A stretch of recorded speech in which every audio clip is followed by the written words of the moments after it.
At times, when I feel lost or confused, I turn to the internet for information. I think a lot of us these days do that, and there is no area in my life where this is truer than with art. As a self-taught artist, I had to find information on how to learn art, but the funny thing about this specific area of my life is that I wasn't only looking for information, I was looking for advice. I was looking for a person to tell me how to do it and how they did it, so I could do it the same way they did it, because I was very, very lost. By the way, my name is Teresa, I'm a comic artist and illustrator, and in this video I will talk about the mountains of contradictory art advice I have read or listened to online and how nowadays I make sense of it. Now let's go back to the beginning when I first started drawing. Initially, all I wanted was somebody to hold my hand and tell me firmly, this is how you learn how to draw. And it's going to be fine, because this is infallible. This is 100% going to work. I didn't want to waste my time. I wasn't sure on whether I had the talent to do it, so I needed something that made me feel safe in the knowledge that this time wasn't going to be wasted. And the one piece of advice that I found time and time again, and the one I grabbed onto, was practice. A lot of people online give out this advice. Practice, just practice, you'll get better. And it is true. Practice is the basis of learning any new skill. Drawing is a practical skill, and therefore if you don't practice, you will never get better, no matter how much you study and understand art. Okay, so we all know that is true. And because I knew it was true, it is something that I grabbed onto and said like, okay, so this piece of advice resonates with me, I know it is true, I'm going to run with it. Now, what was the consequence of that? Well, the consequence of that is that for the first year trying to learn how to draw, I drew like a maniac. I built on this advice with other pieces of advice, such as take a sketchbook everywhere and practice every spare minute you have. Draw like a maniac. And now that is good if you are like, I don't know, very young and plastic and strong. But, you know, I learned to draw as an adult and I had a full-time job. And so that piece of advice translated into me absolutely exhausting myself and in fact getting a few injuries. And I don't think I'm the only one that has gone through this. I think a lot of people, especially those that feel that we need to catch up because we maybe started a little bit late, we become so obsessed with the idea of improving fast that we end up injuring ourselves. Luckily for me, it was just a few tendinitis. They put me out of commission for a few weeks at a time, and I didn't develop any serious conditions such as carpal tunnel syndrome, which is, you know, it's a good thing. I'm so glad I didn't go that far. So there you go. This is a piece of advice that is absolutely true and should definitely be given. But the problem is the way in which it's given is misleading. In my opinion, this advice is not given in a misleading way because these people are evil and they're trying to injure you. Of course not. That is not what's happening. But if you go online and look for the most popular videos time and time again, you will find that the most popular pieces of advice are always the ones that follow a certain formula. They have to be, number one, super simple, short, and they also have to be quite strong.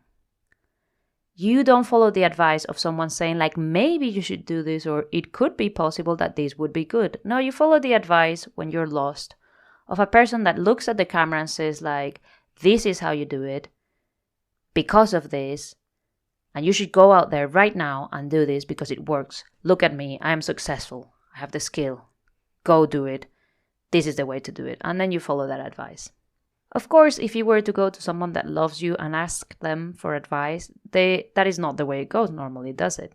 A person that loves you and cares for you, when you go and say like, oh, I have a problem, I need advice, this is my problem, I want to learn how to draw. They wouldn't say, point at you and look at you and say, what you need to do is practice. Buy a sketchbook, put it in your bag, take it everywhere. No, they would ask follow-up questions. They would get to know the details. Like, oh, so why do you want to learn how to draw? Are you worried about something? No, you would have a conversation before that person gives you the final advice because they care about you and they want to know your circumstances.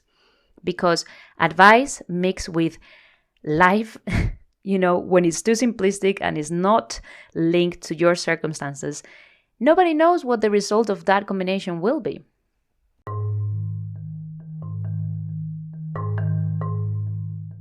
Now, the reason why advice is the way it is online, in my opinion, is because of marketing. People go online and give this authoritative, strong, simplistic advice, not because it is the best advice, but because it is the best strategy for communication online.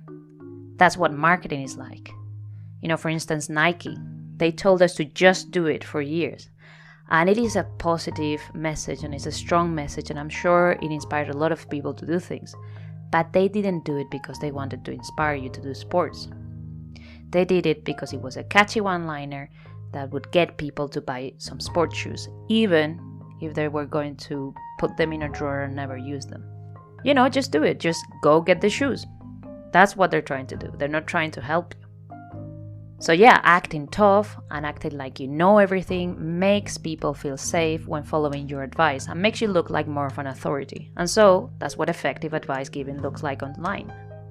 So they're not doing it to harm people. They're doing it because that will increase their traffic, their influence. And so when you have influence and you have traffic and you have views, then brands approach you and say, hey, tell everyone to buy my pen and I'll pay you this amount of money. That's what being an influencer is all about. So this advice giver, for the most part, are just influencers, or they're just trying to sell you something. They're not trying to help you.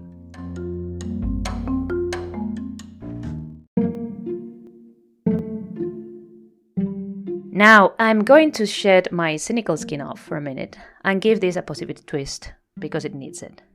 Because things are complex, and art advice is not bad or evil or marketing or, it's not that. It plays a role on those people's lives. It plays a role online. And it performs a function, and we just need to take a step back and use it wisely.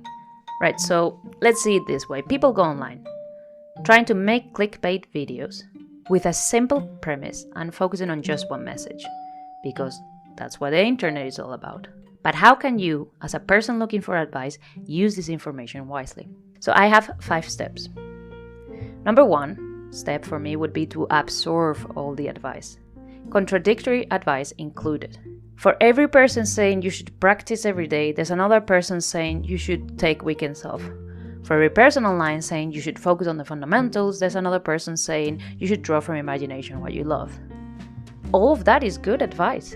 Every single piece, even the pieces that contradict each other, even the pieces that are presented as a fight, like this advice crushes this other advice.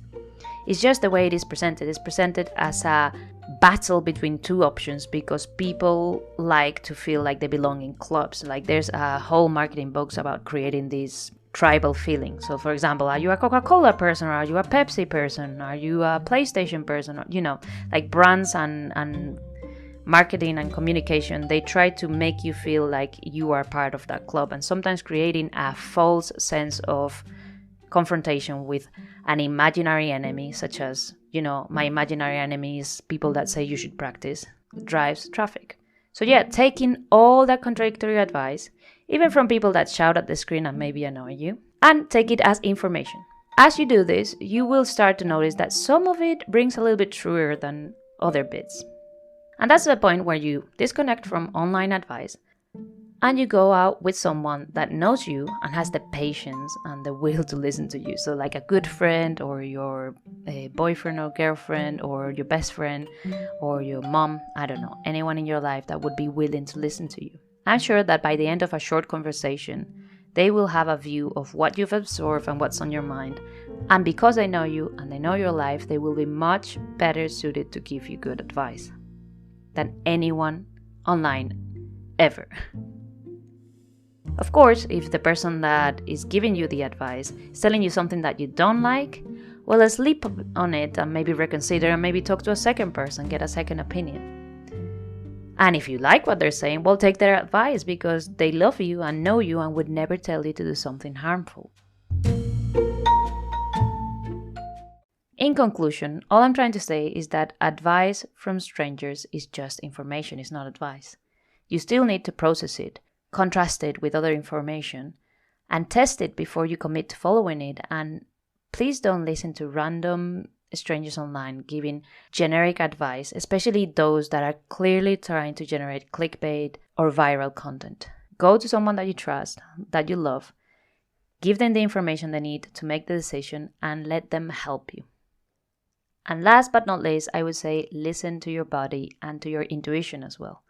When I was drawing, I was starting to experience like sharp pain in my wrist. I didn't listen to that. I was just like focused on they told me to practice. I need to practice. I should have listened to the pain. I should have known better. But I was so caught up in this piece of advice that was so drilled into my brain through all those motivational videos that I didn't listen to my body. And the second one, listening to your intuition, because your intuition is a product of observing your environment and living your life. And so it will tell you when something is wrong in relation to your own circumstances. And nothing else aside from your intuition can tell you that. Not an outside person, not an expert, not the most skilled artist in the planet. That is only up to you to listen to yourself and listen to your body. So yeah, believe in yourself in that sense. And I would also say that contradiction is not bad. Contradiction is just part of life. Two things can be true at the same time, even if they're contradictory, because the fact that practicing makes you better doesn't take away the fact that resting is good for your performance. So practicing all day, every day will not make you a better artist. It will just make you injured. And the same goes for every bit of contradictory art advice you've ever heard. It's not that one is true and the other is false. It's just that they apply to different circumstances. They're both true and they're just being simplified in a way that they're more clickbaity. So yeah, be careful who you listen to. Be careful because they might be trying to sell you something or make you more loyal to their brand instead of helping you. And turn to those that love you and know you, and to yourself for real advice. That's my conclusion, and that's how I deal with contradictory art advice these days. I hope you enjoyed the video, and I will see you in the next video. Bye bye!